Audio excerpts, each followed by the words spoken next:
Good morning students. Today I will study about the properties of acids. Students, there are two properties. One is physical properties and other is chemical properties. First, I will discuss about physical properties. The first physical properties is acid sour in taste. Second properties, it turns blue litmus to red. I have discussed already these two properties in previous video. Next, it conduct electricity on ionization. This is the most important properties.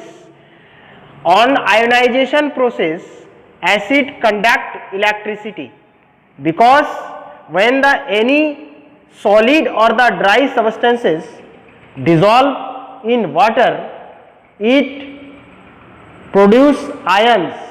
Due to production of ions, they are conduct electricity and they are good conductors. And next property is chemical properties. This is the most properties for your exams. The first properties is that reaction with metals. Students, acid react with metals, it form salt and evolve hydrogen gas. जब भी हम acid को metal के साथ react करते हैं, ये salt का फॉर्मेशन करेंगे और हाइड्रोजन गैस इवॉल्व होगा. For example, zinc Zn react with sulfuric acid, it form zinc sulfate ZnSO4, it is called zinc sulfate, and hydrogen gas is evolved. For the conformation of this gas, that is hydrogen gas, we use a test tube and a candles, so that students, when you take burning candle on the mouth of test tubes, these test tubes and the burning candle produce a pop sounds. This conformation that the hydrogen gas is evolved, so that this is the most important reaction for your CBSE exam. अगर कोई आपसे पूछे कि आप कैसे confirm करोगे कि इसमें हाइड्रोजन गैस का इवोल्यूशन हो रहा है, स्टूडेंट्स, इसके लिए हम एक एक्सपेरिमेंट करते हैं. एक्सपेरिमेंट में हम एक टेस्ट ट्यूब लेते हैं, एक कैंडल लेते हैं. टेस्ट ट्यूब में हम मेटल और एसिड को जब मिक्स करते हैं तो बेटा इसमें हाइड्रोजन गैस इवॉल्व होते हैं. इसकी कंफर्म करने के लिए बर्निंग कैंडल को टेस्ट ट्यूब के माउथ के पास ले जाते हैं, तो इसमें पॉप साउंड का प्रोड्यूस होते हैं और पॉप साउंड प्रोड्यूस होने के बाद ये कैंडल, जो बर्निंग कैंडल है, ये बुझ जाते हैं. Next properties is that acid react with metal carbonate and metal hydrogen carbonate. This is the most very important topic for your CBSE syllabus. That is the sodium carbonate. It is called metal carbonate. Metal carbonate react with hydrochloric acid. It forms salt to NaCl and CO2 gas plus H2O. ऐसा ही metal hydrogen carbonate HCl के साथ react करके it also gives NaCl, CO2 and water molecules.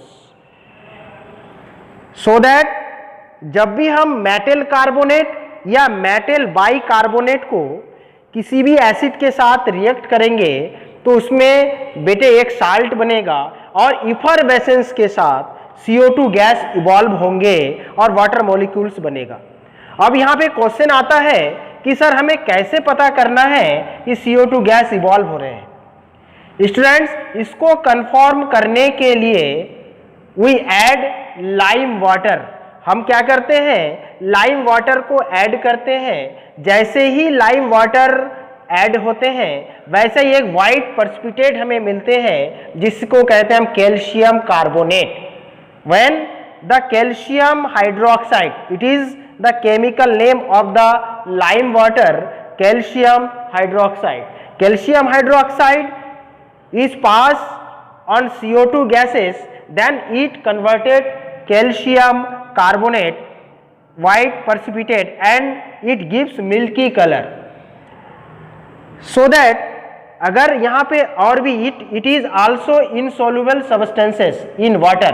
Students ये insoluble होते हैं water में, और अगर हम यहाँ पर इसको CO2 को एक्सेस में मिलाते हैं इस insoluble substances में, अर्थात कैल्शियम कार्बोनेट सॉल्यूशन में, तो बेटे ये आपका एक्सेस में मिलाने पर this milky colour are disappear, ये मिल्की कलर डिसअपियर हो जाते हैं और it gives calcium hydrogen carbonate, that is CaHCO3 का whole twice, it is called calcium hydrogen carbonate.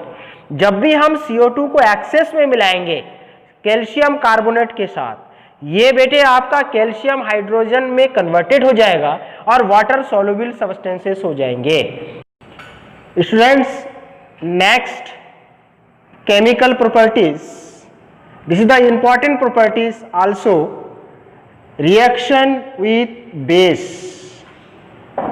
When base react with acid, it form salt and water molecules, so that NaOH, sodium hydroxide, react with hydrochloric acid, it form NaCl, salt, common salt, and it is also called common salt, and water molecules. This reaction is also called neutralisation reaction.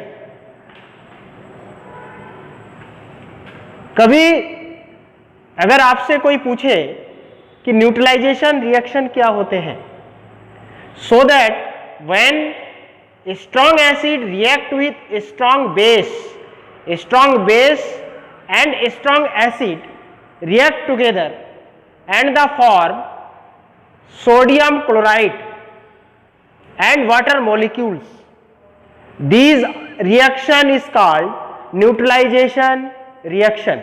अगर कोई आपसे पूछे neutralisation reaction क्या होते हैं, तो जब भी स्ट्रॉन्ग बेस और स्ट्रॉन्ग एसिड को हम रिएक्ट करते हैं तो साल्ट और वाटर मॉलिक्यूल्स का फॉर्मेशन होते हैं।